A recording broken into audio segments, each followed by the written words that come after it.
పెద్ద నిర్ణయాన్ని తీసుకున్నా సరే నిశ్శబ్దంగా అమలు చేయించడంలో చంద్రబాబు స్పెషలిస్ట్. ఎందుకంటే వాళ్ళ అనుకూల మీడియా కూడా ఆ రూట్లోనే ఉంటుంది.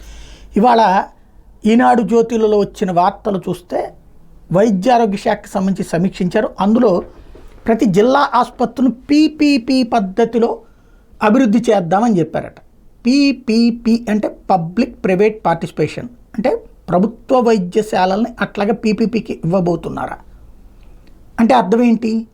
నిర్వహణ ఓ ప్రైవేట్ సంస్థ నడుపుతుంది, దానికి ప్రైవేట్ సంస్థ చేత నడిపించడం వరకు నో ప్రాబ్లం, కానీ డబ్బులు ఎక్కడి నుంచి వసూలు చేస్తారు? ప్రభుత్వం ఇస్తుందా?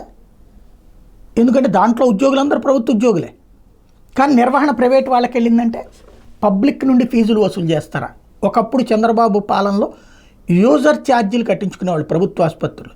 ఎందుకు అంటే ఆసుపత్రులలో రకరకాలైనటువంటి ఎక్విప్మెంట్ ఉంటాయి, ఎక్స్రేల దగ్గర నుంచి స్కానింగ్ల దగ్గర నుంచి అనేక రకాలైన ఎక్విప్మెంట్లు ఉంటాయి.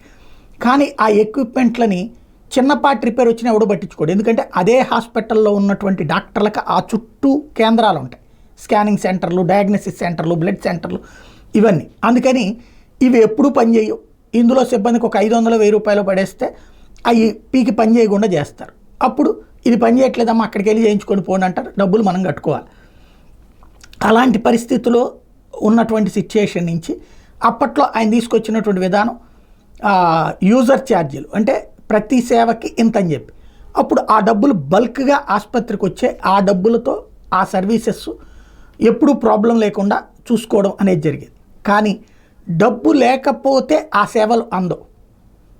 అది కాలక్రమంలో అర్థమవుతుంది. స్టార్టింగ్లో ఏమనిపిస్తుందంటే ఆ డబ్బులతో మెయింటైన్ చేస్తున్నారు కదా అంటారు. అలాగే చంద్రబాబు గారు సమీక్షించినప్పుడు కూడా అప్పట్లో డబ్బులు లేని పేదవాడు వస్తే 10 పైసలు తీసుకోకుండా చేయండి అని చెప్పేవాడు.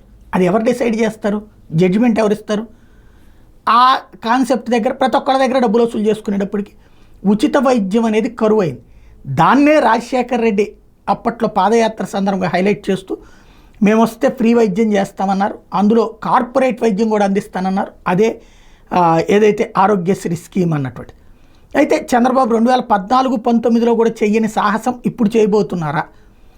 పీపీపీ అంటే పబ్లిక్ ప్రైవేట్ పార్టిసిపేషన్, అంటే ప్రభుత్వ ఆసుపత్రుల్ని ప్రైవేట్ వాళ్ళకి ఇచ్చి వాటి నిర్వహణ అన్నటువంటిది ఆ డబ్బులు ఆ ప్రైవేట్ వాళ్ళకి చెందేలా చేసి అవన్నీ బాగుండాలని చెప్పడం. అప్పుడప్పుడు మన వాళ్ళు వెళ్ళి ఆగ్రహం వ్యక్తం చేయడం, అది సరిగ్గా లేదు ఇది సరిగ్గా లేదని కాంట్రాక్టర్కి వార్నింగ్ వెళ్ళవడం, ఇంతవరకే పనికి వస్తుంది. బట్ పబ్లిక్కి డబ్బులు లేనిదే సర్వీస్ అందదు. ఇప్పుడు జగన్ వచ్చిన తర్వాత ఆరోగ్యశ్రీది 25 లక్షల రూపాయల దాకా తీసుకెళ్ళాడు. ప్లస్ ఇళ్ల దగ్గరికి వెళ్ళి టెస్టులు చేయడం బిగిన్ చేశారు.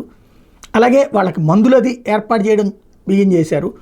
అలాగే ఆ ఏరియాలో ప్రతి ఏరియాలో కూడా ఏరియా ఆసుపత్రులు, కేంద్ర ప్రభుత్వ డబ్బులతో అయినా ఏరియా ఆసుపత్రులు అవన్నీ పెట్టుకొచ్చారు. ఓ రకంగా విద్యా వైద్యం అన్నటువంటిది ప్రశాంతంగా సాగుతున్నటువంటి సందర్భంలో మళ్ళీ పైసలు లేనిదే పని జరగని పరిస్థితికి రాబోతోందా? ఇది స్పష్టత రావాల్సి ఉంది. హెడ్డింకుల్లో కాకుండా జాగ్రత్తగా పీపీపీ విధానంలో చూడమని చంద్రబాబు ఆదేశించారు అన్న పాయింట్ వరకు రాసుకొచ్చారు.